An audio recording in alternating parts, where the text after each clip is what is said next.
buddy. So we're grinding through today. We're fucking smashing it, and we're on to some shoulders. So come a little closer. I got a secret for you. That is, I didn't grow my shoulders, okay, until I started CrossFit. And I believe, now in my personal opinion, it was probably a combination of different things. It was obviously when I was just doing bodybuilding, I was doing just the traditional movements of side raise, lateral raises, rear delt flies, front raises, and that was all I was really doing for bodybuilding. Then I was introduced into CrossFit, and two things happened. Is one, with bodybuilding, obviously I was just moving in slow and controlled movements. So I was only working one muscle fiber. And then when I was introduced into CrossFit, you're doing a lot of more explosive things, working the other fibers. So, I was maybe working fast twitch fibers, and then I started doing the CrossFit. Sorry, I was working slow twitch muscle fibers, and then I was introduced in CrossFit, and I started working the fast twitch muscle fibers, which I think probably helped thicken out the muscle bellies. And I've come to that conclusion that a lot of people who move from one kind of sport, say it's rugby or something that involves a lot of explosiveness, into something that is more powerlifting, they got that thickness, and it may be potentially, I could be wrong here, but it could potentially be that you've got both a mixture of fast twitch and slow twitch muscle fibers, and that just adds to the thickness of the muscle bellies. So that is a theory and a possibility, so I don't know about that. But the other thing, and this I know for a fact 100%, is that I was working my shoulders differently. I was doing a lot more functional movements, and that created so much more stimulus within the shoulder and worked it so many different ways. And instead of working shoulders once a week, which is the bro split, which is traditional for bodybuilding, I was working my shoulders almost every single day through the Olympic weightlifting, where you're snatching, where you're cleaning, where you're jerking, and also doing all the gymnastics, your handstand walking, you're doing handstand push-ups against the walls. So you're getting all this stimulus within the shoulder every single day. CrossFit is one thing in that it annihilates every single muscle group, particularly shoulders and legs, almost every single day. And that is complete contradiction to bodybuilding bro splits, where you're like only one muscle group once a week, and that's how you grow. And so through all the different sports and mediums that I've done, I've kind of taken the information that I feel has worked for me and adapted it to my training these days. And obviously everyone is different, and everyone has different genetics, and everyone will respond differently. So it's about trial and error. And unfortunately, when it comes to bodybuilding, that trial and error will be like 6 months of training in a particular style to see if it works for you. And of course, everything works. It's just how much it works, and if you're isolating the muscle correctly and developing that muscle correctly.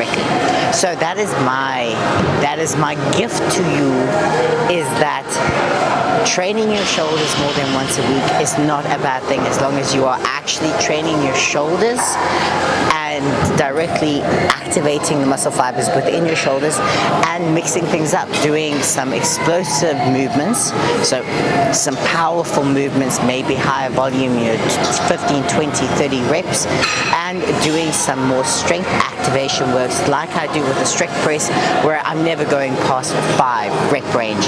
And I feel like that combination probably activates more muscle fibers, develops that muscle, that muscle maturity by hitting all the rep ranges. But this is what I'm doing today. So I'm doing a bit of a superset, because I want to hit every single muscle of the shoulder. Remember, the shoulder has 3 muscles. We got the anterior delt, the medial delt, and the rear delt. So we want to make sure that we hit every single aspect of it. And I'm going to be doing that through handstand push-ups, side raises, and rear delt flies. You've probably seen this combo with the strict press, side raise, and rear delt flies, but I'm doing a more functional variation of it. I will also show you, for all those people who are not confident in doing handstand push-ups, which is more of an advanced body weight movement, I will give you some progressions. And obviously I can't really give you a baby progression, because that would just be a strict press. So I will give you the first progression for body weight, and I will give you some other options that you can potentially try. So I'm going to show you what I'm doing, and then I'll give you some advice on how to do it if you're still getting into body weight, which is the way to go, baby. Always include some body weight movements, because I fucking love them, and I do feel like in a lot of ways they just give you better body awareness, and they're fucking awesome. You know, Seth Ferosi does handstand push-ups, and if Seth Ferosi's doing them, then you should fucking do them, because they're fucking epic. Right, so I'm gonna do, so I should probably say, if you can kind of do handstand push-ups, it is easier to kick up and face away from the wall. The harder variation is obviously facing the wall. It's just a lot harder. So, I'm gonna...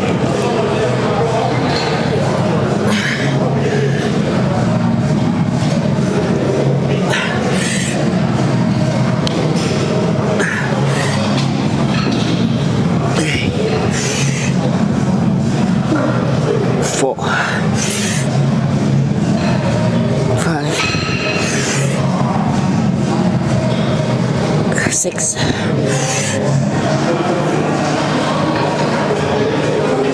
7. Right.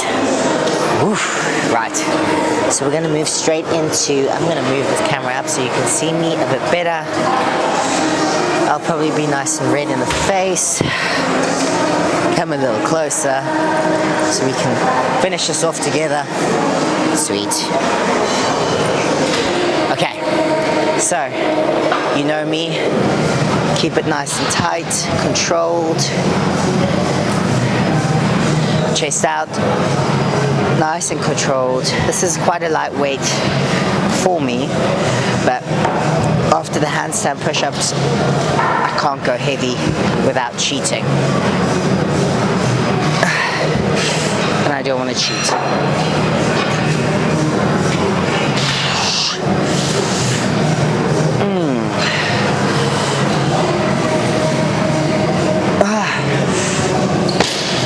Cheating now.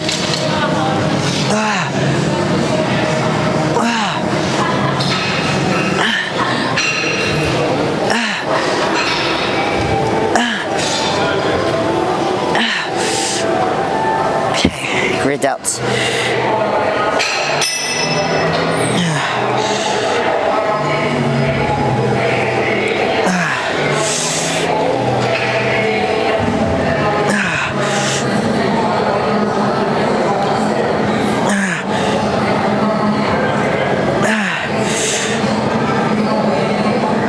Okay, cheating.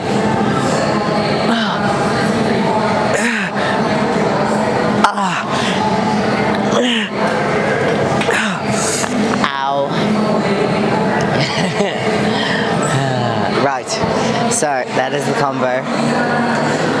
Right, so as you can see, I've tried not to cheat for as long as I possibly can, keeping it as strict as possible. Oh, the blood flow is beautiful, beautiful, baby. Okay, so now, as I mentioned, handstand push-ups, my go-to for fucking capped up fucking shoulders. I love it. It's something that I highly recommend.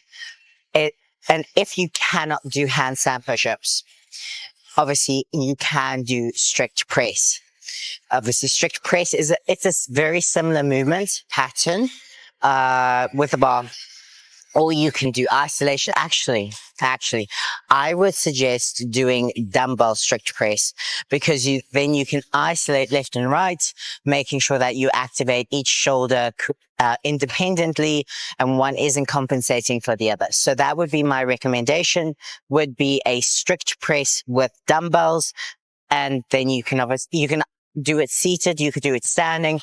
I would suggest doing it seated so you do not sheet, because you may involuntarily bounce the weight up.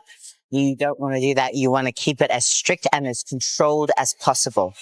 So do strict press with dumbbells if you cannot do handstands. Here are a few progressions towards the handstand if you feel like you want to get there, but you're not quite there yet.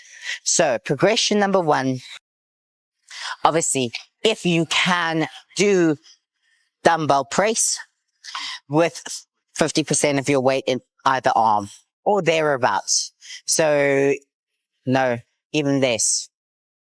You probably wouldn't need that much, but regardless of that. So if you feel like you want to do the body weight version or variation, but you don't feel confident, the first thing would be pike position handstand push-ups.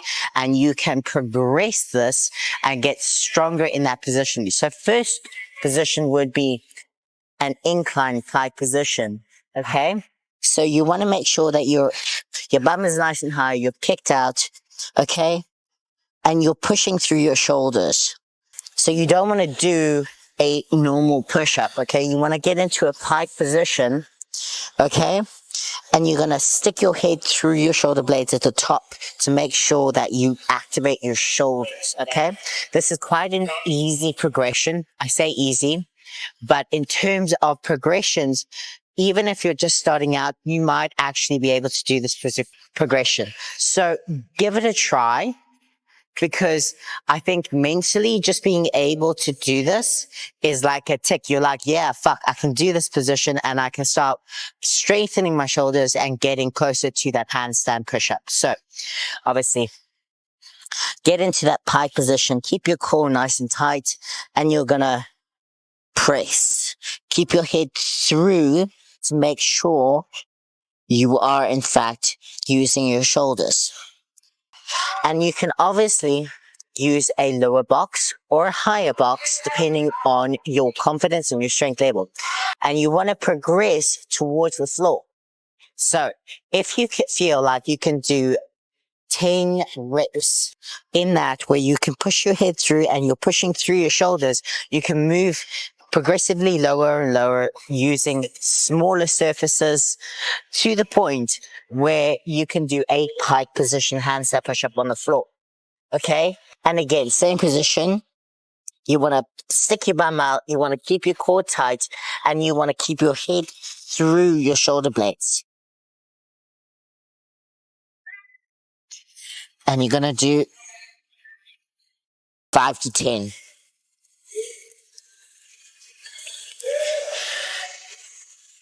Like that.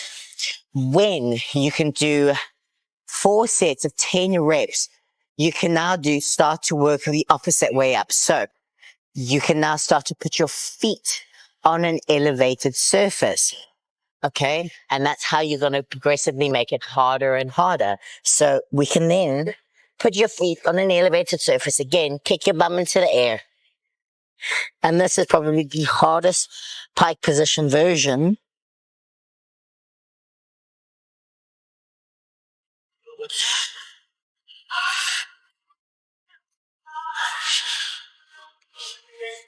And again, you can see I'm kicking my head through to get that full lockout, and that's going to activate the shoulders the most.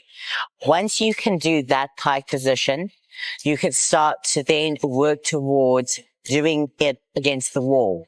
And again, another way you can do it is if you can do those 4 sets of 6 to 10 reps, what you can do is also go against the wall, but not at a complete angle. So you're there. Okay. And again, kick your head through.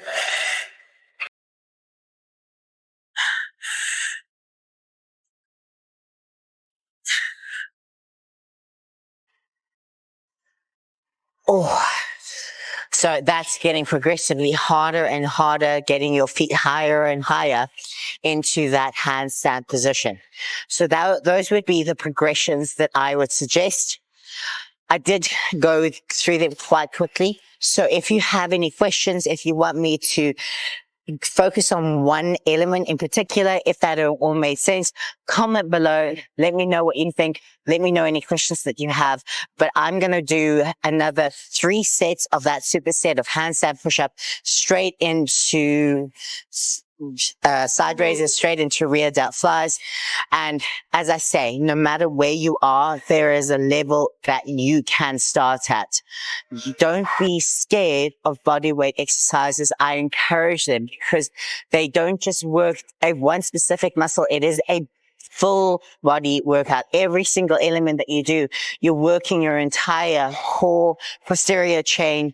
And that's the one thing that's lacking when you do machine work at the gym, is that it will isolate a specific muscle, which is great for bodybuilding, but not necessarily the health of your overall body, because you want to make sure that everything is strong. Your core is strong. Your posterior chain is strong, which is part of your core. Everything is working synergistically, giving you a strong and healthy body head to toe. And that's what we want. We want to be as strong, functional, and fuckable, baby. That is the goal. We're going to keep on smashing those goals, keep on working towards them. Comment below. Let me know where you are in your handstand progression work. Tag me on Instagram so that I can share your progress, and let's keep kicking ass. You can do this. Make sure you like and subscribe. We can fucking smash these goals this year.